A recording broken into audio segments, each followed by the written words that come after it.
In popular culture, the term IQ is everywhere. Do IQ exams do that? You probably need 120 points of IQ. Don't know what my IQ is. IQ. Low IQ individual. People who boast about their IQ are losers.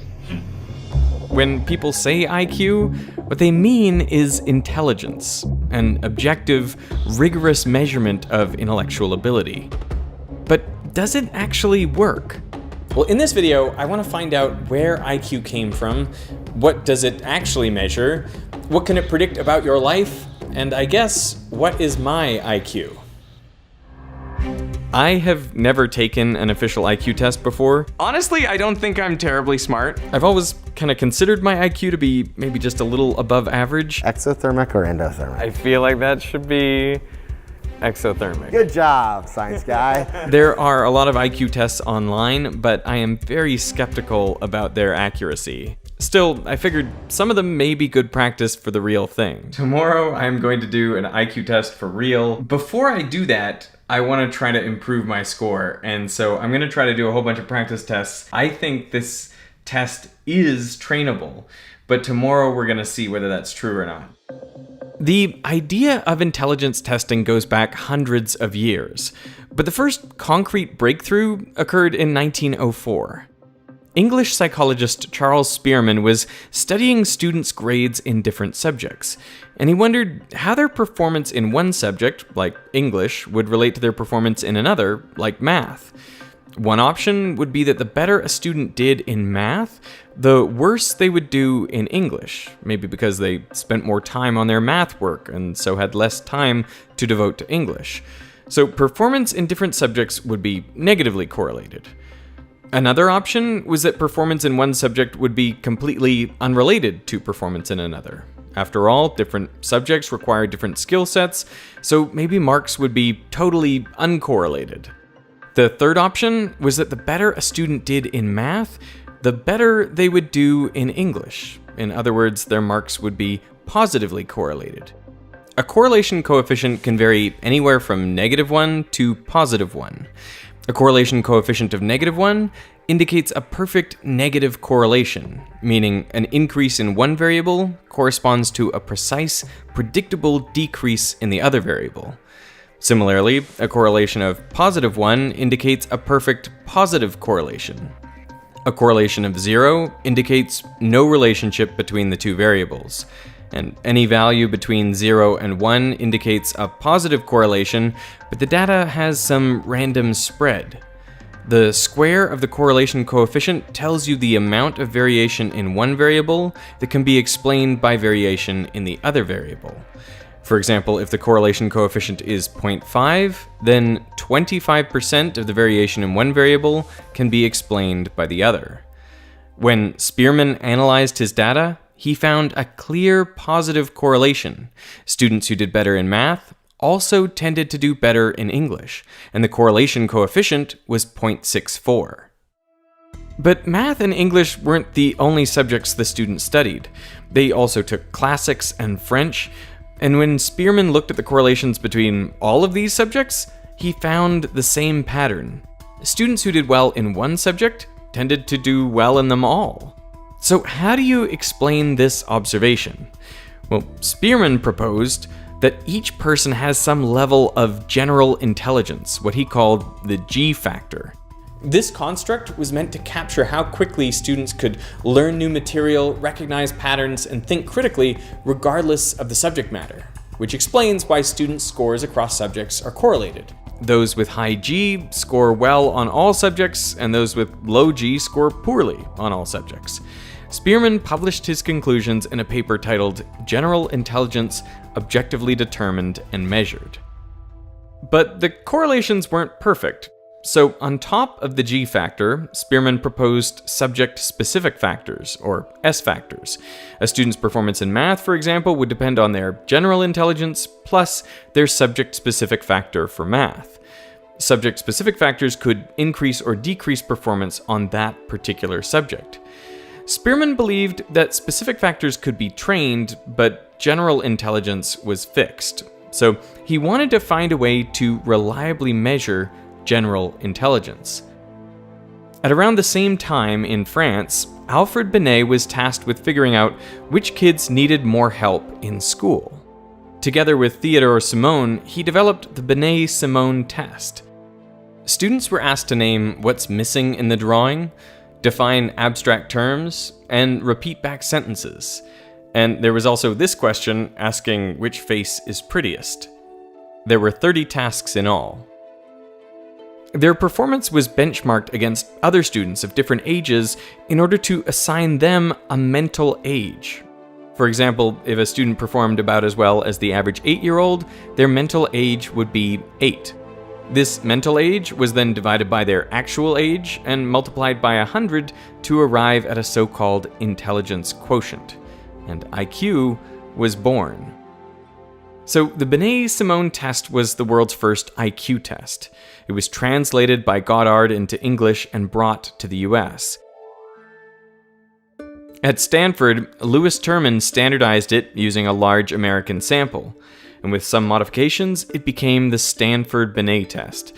And for decades, it was the most widely used test in the United States. But this was just the start. Many other IQ tests were developed, and they all had the same goal of measuring the G factor. The way they did this was by assessing many different mental abilities, including memory, verbal, spatial, and numerical skills.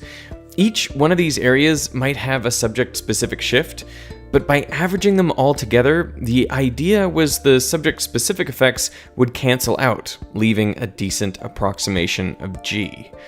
Of course, there would always be some error, but that's why psychologists designed IQ tests with upwards of 7 to 10 sections with distinct tasks to try to minimize subject-specific distortions.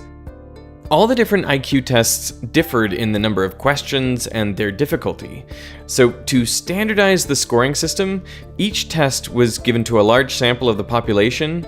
Raw scores were normalized, usually so the mean was 100 and the standard deviation was 15. And that's how it's still done to this day. This is known as IQ, and it's meant to be a measure of an individual's G factor in comparison to the rest of the population. The way it's scaled, 68% of people have an IQ between 85 and 115. Only around 2% score over 130 or under 70. 11 lions, 4 cats, and 7 crows have a total of... Oh, boy.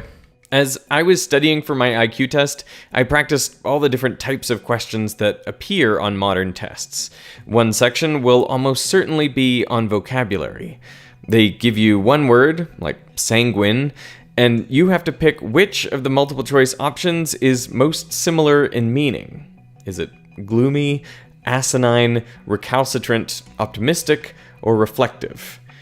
They might also ask you to pick a word with the opposite meaning. So what is the opposite of perspicacious? Is it canny, obsequious, dull, fanciful, or sagacious? Another section tests your ability to spot patterns with numbers. So pick the number that best completes the pattern. 3, 5, 8, 12. What comes next? Originally, I was looking for complicated patterns, but as I familiarized myself with the online tests, I discovered the patterns were usually pretty simple. A good technique is to find the difference between adjacent terms. So in this case, the first 2 terms are separated by 2, the next by 3, and then 4. So the logical next term should be 5 more than 12, so 17. The answer is C.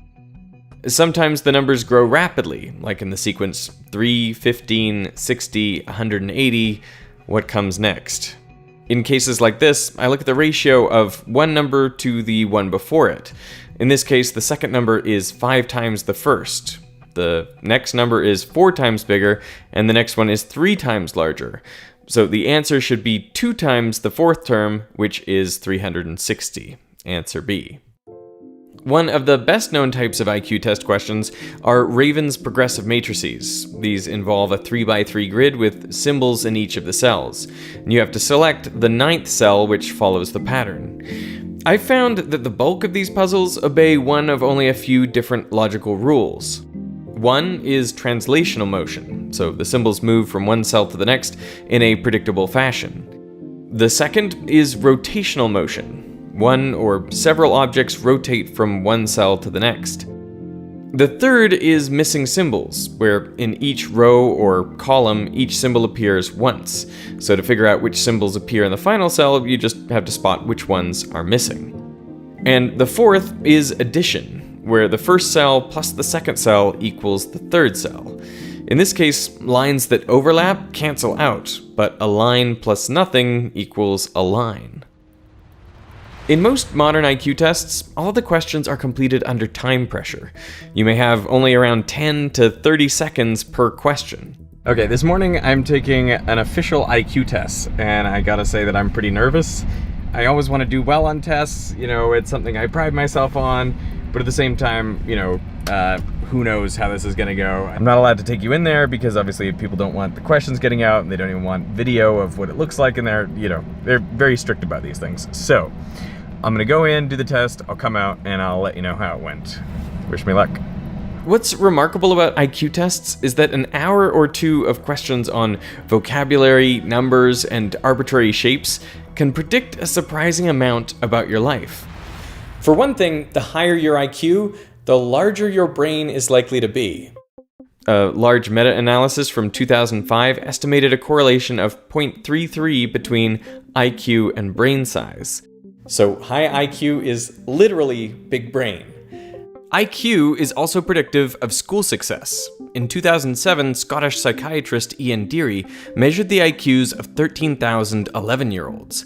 And 5 years later, when these students completed national school examinations, Deary compared their exam marks to their IQs.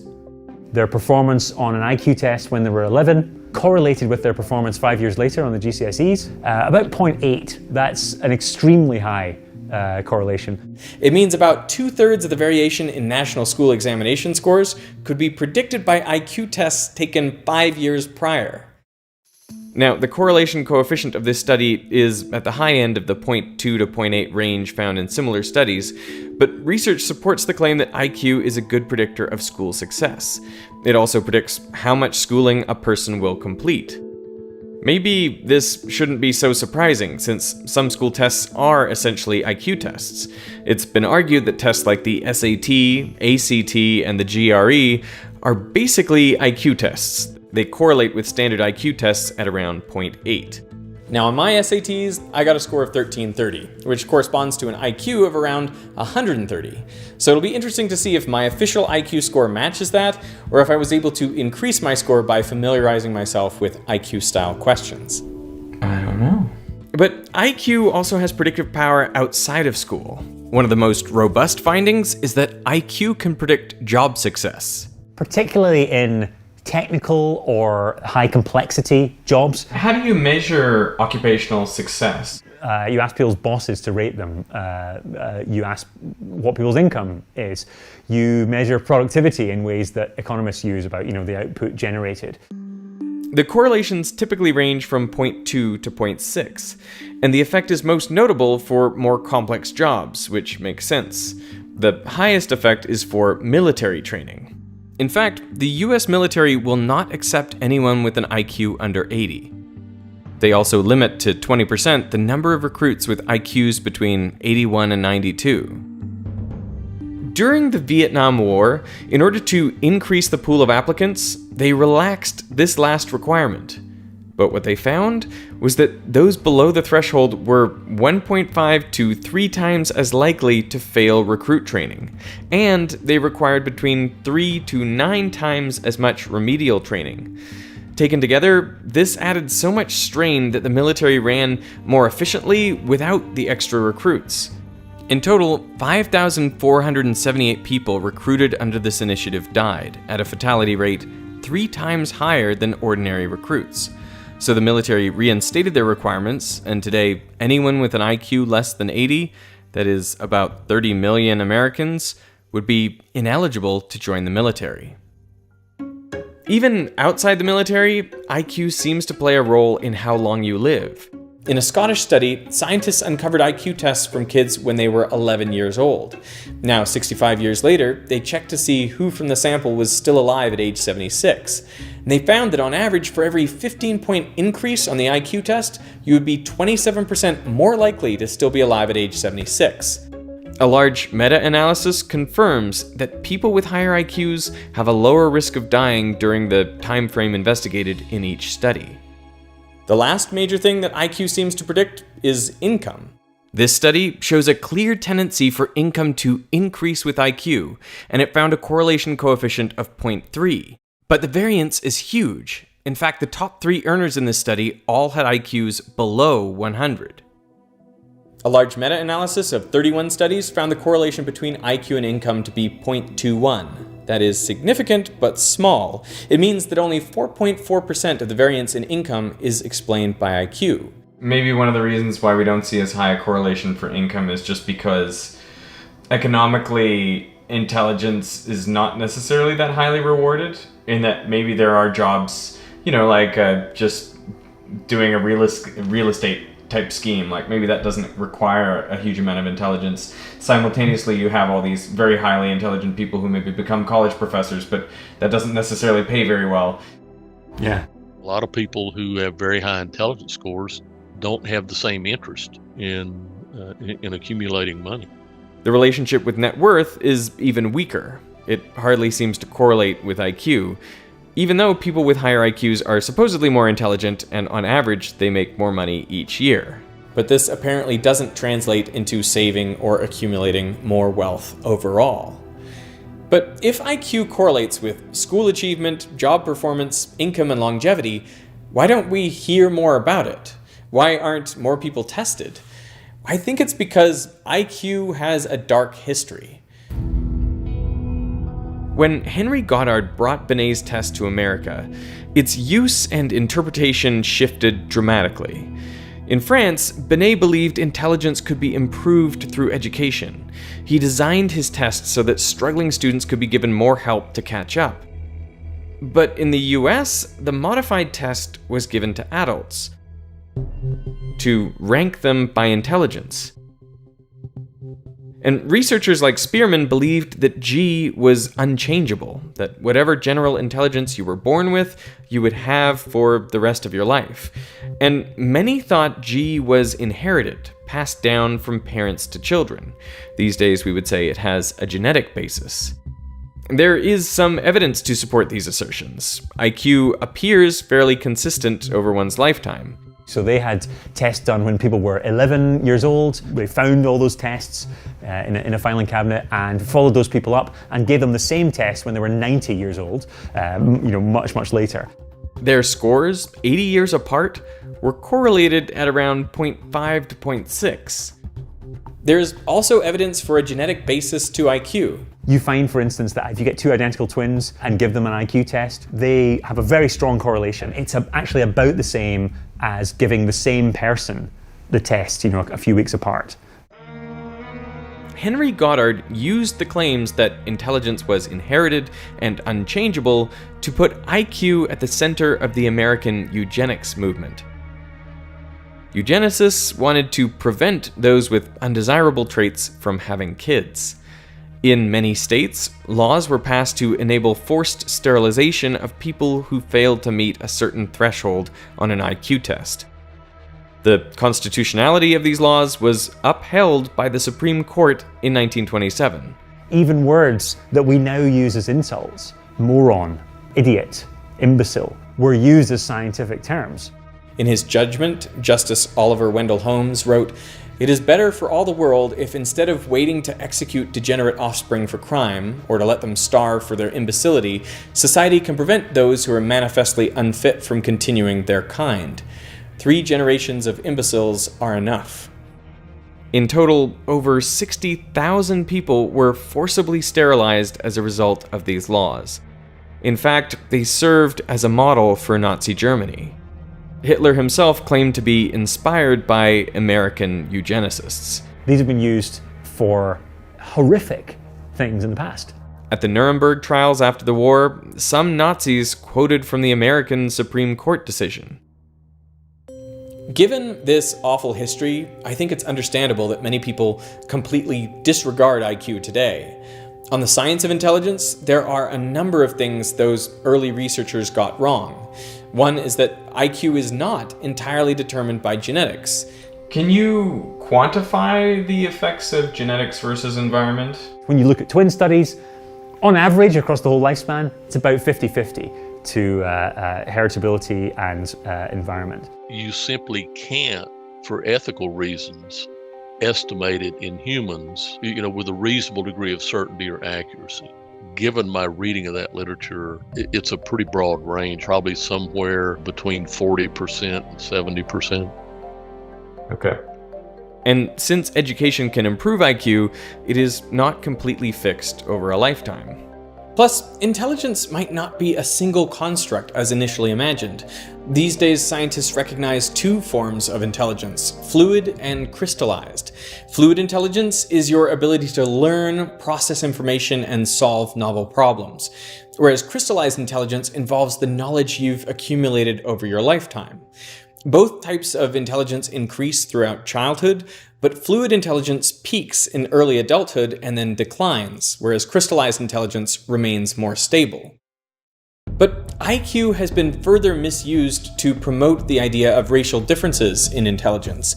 There is, for example, an observed gap between the average IQ of Black and white Americans. Articles have also been published on the IQs of different nations around the world. Many of these nations are purported to have average IQs below 70. That's the cutoff for intellectual disability. How could this be? The conclusion that some draw is that there are genetic differences between races or nations in intelligence. But I think that's a gross misrepresentation of the data. The problem, I'd argue, is that IQ tests don't necessarily measure what you think they're measuring. And the proof is that there's a representative sample of white Americans whose average IQ is 70. Who are these people? Just ordinary Americans who lived around 100 years ago. Researcher James Flynn studied the average results of IQ tests over the past century, and every so often the tests get updated and renormalized to keep their average at 100. Now, what Flynn noticed was that each time they got renormalized, the scores had to be shifted down a bit more, by about 2 or 3 IQ points per decade. And if they didn't do this, what we would see is that the average IQ of the whole population was increasing at a steady rate for the last 100 years, adding up to around a 30-point increase. This is known as the Flynn effect. Were our immediate ancestors on the verge of mental retardation? Because 70 is normally the score for mental retardation. Or are we on the verge of all being gifted? Because 130 is the cutting line for giftedness. Now, the genetics of the population haven't really changed over 100 years. So what caused the increase? Well, there is some debate about the true causes, but one of them is probably improving childhood nutrition and health. Height also increased across that time period, right? People got taller and taller and taller. Another cause is better education. There's lots of evidence that school makes you more intelligent. You become better at problem solving if you have more knowledge, because it's easier for you to make associations if you have more things to make the associations with. A third proposed cause is a shift in the types of work that most people do, from mostly manual labor 100 years ago to much more abstract thinking these days.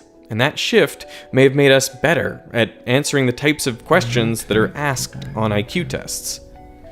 Rotate again. The point is that IQ tests appear to objectively measure intelligence, but they don't. Even in the same country, separated only by time, cultural changes can affect the average scores on IQ tests. So why shouldn't we expect cultural differences between groups at the same time to have the same effect? Some tests go so far as to label themselves culture fair, meaning the questions should be equally valid for all cultures.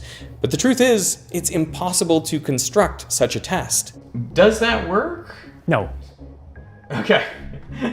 No, I mean, that's just a title, right? That's just a marketing term. I don't think there is such a thing as a completely culture-free or culture-fair test. Culture fair tests assess visual relations, geometric shapes, and patterns, ignoring the fact that cultures differ in, for example, whether they have words for shapes or spatial relations. These differences influence how people think about and use categories. It's also debatable whether cultures without printed materials even perceive them in the same way that we do. What culture fair tests don't assess is ethnobotanical knowledge, or training dogs to hunt, or surviving alone in the rainforest. Arguably, these forms of intelligence are more important for survival than knowing, say, the next number in the sequence.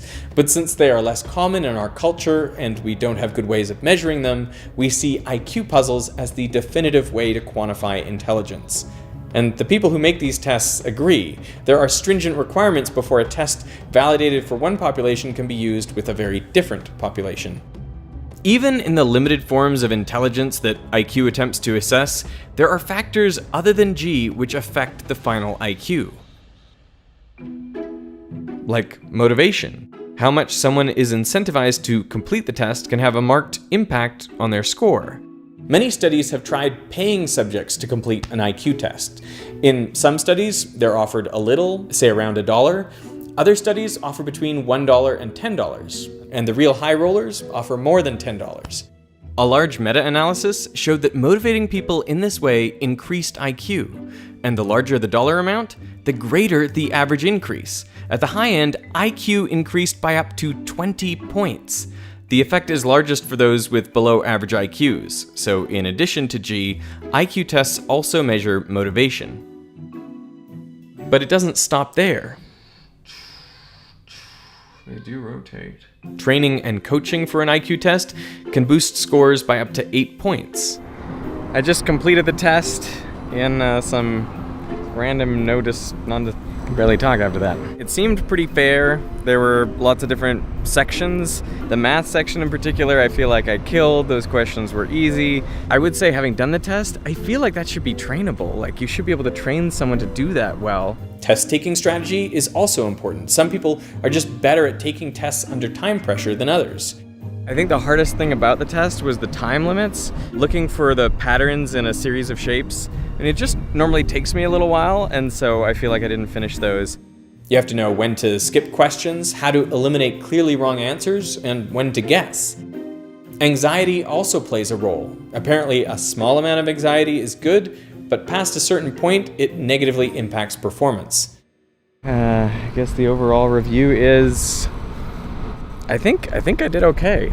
And I think the training actually really helped. That's my prediction. Let us fast forward to the future and see how I actually did. I actually got my results from the author of the IQ test I took. There are three areas, specific areas. For the math one, for the numbers ones, I think that's where I felt really comfortable, and I, got there before the time was done, and then I could go back and look at a few things. Yeah. You blew the roof off the quantitative one. On the quantitative, it was 143. Whereas on the crystallized intelligence index, it was 132. The fluid intelligence index was 118, which still is a higher score than 88.5%. It's not bad, but it's interesting that one is significantly lower, I guess. And that's not an unusual difference. Around that concept of G, people have strengths and weaknesses.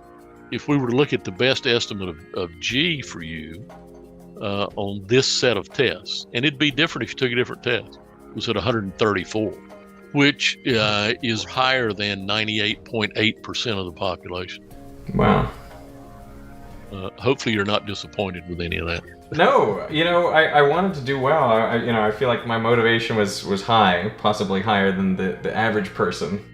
So what is IQ good for?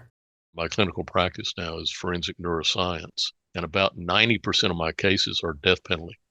One of the most common issues is what's referred to the Atkins defense, after the name of the U.S. Supreme Court case that eliminated the death penalty for people with intellectual disability. Can't the criminal just throw the IQ test? Can't they just intentionally answer every question wrong? We know that. I mean, we include, just like in the test that you took, there are embedded measures of invalidity. It's detected using various mathematical algorithms. We're better than 95% accurate in detecting people who are attempting to fake poor performance. Oh, wow. One thing that we might be interested in doing is to boost people's cognitive ability early in life so that it takes them, even if they go into cognitive decline, it takes them longer to reach the point where they'll have sort of functional, actual everyday problems where they lose independence, whether it comes to dealing with their money or whether it comes to dealing with reading labels, whatever it is that people struggle with when they get into kind of later stages of cognitive decline. If we could discover a way to lastingly boost people's intelligence, that would be massively helpful. Maybe its best use is in identifying individuals with strong intellectual abilities who haven't otherwise been able to demonstrate them. Teachers would recommend that a kid gets put in the Gifted and Talented program because generally they'd observed them doing well in the classroom. But if you replace that with a standardized test, an IQ test, you find a higher proportion of poorer kids and kids from minority ethnic backgrounds in the Gifted and Talented program when you use an IQ test. And the reason is that you're using an objective measure. You're not just relying on some teacher's opinion. Getting into a good school was about who you knew, or who your parents knew, or how much money your parents had. Not so much about how you were doing. The idea that you could try to develop an objective-ish measure that would try and iron out all those social biases was clearly a well-meaning idea. IQ is something that not only psychology, but the general public has a love-hate relationship with.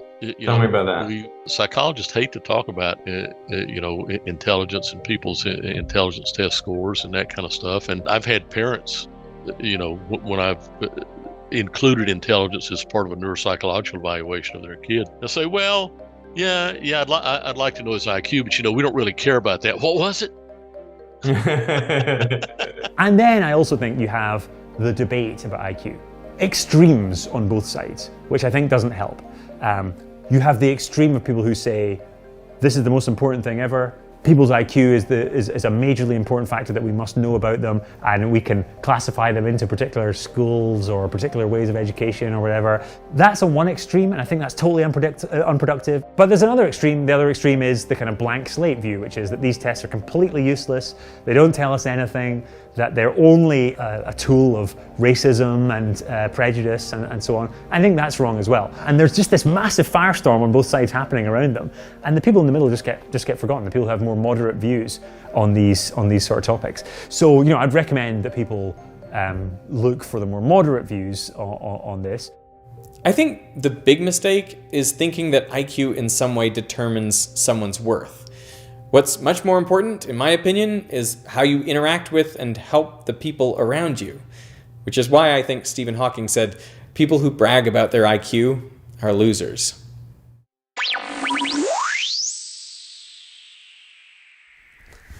While IQ tells us something, it doesn't tell us how our lives will turn out. We have the ability to dramatically improve our outcomes by building knowledge and analytical skills. And if you're looking for a free and easy way to do that, then you should check out this video's sponsor, Brilliant.org. With Brilliant, you can master key concepts in everything from data science and math to programming and technology. Just set your goal, and Brilliant designs the perfect learning path for you, equipping you with the tools you need to succeed. They also help me understand how IQ and net worth are related by creating some amazing data visualizations. Want to learn how to think like a data scientist? Then Brilliant's latest course, Exploring Data Visually, is a fast and easy way to get there. It requires no coding skills, and instead you'll focus on the whys behind the data and analyze real data sets to learn things about the world. In today's world, data skills aren't just nice to have, they're essential. Brilliant is more than just a learning platform. It's your path to understanding the world of math, data, and computer science. And what's great about Brilliant is that all the lessons are hands-on, so you build real intuition so you can put what you've learned to good use. One thing I didn't include in the main part of the video is that the only aspect of personality that correlates with IQ is openness to experience. The more you're willing to give new things a try, the more you'll learn and the smarter you'll be. So to try everything Brilliant has to offer for free for a full 30 days, visit brilliant.org/Veritasium. I will put that link down in the description. And the first 200 of you to sign up will get 20% off Brilliant's annual premium subscription. So I want to thank Brilliant for sponsoring this video, and I want to thank you for watching.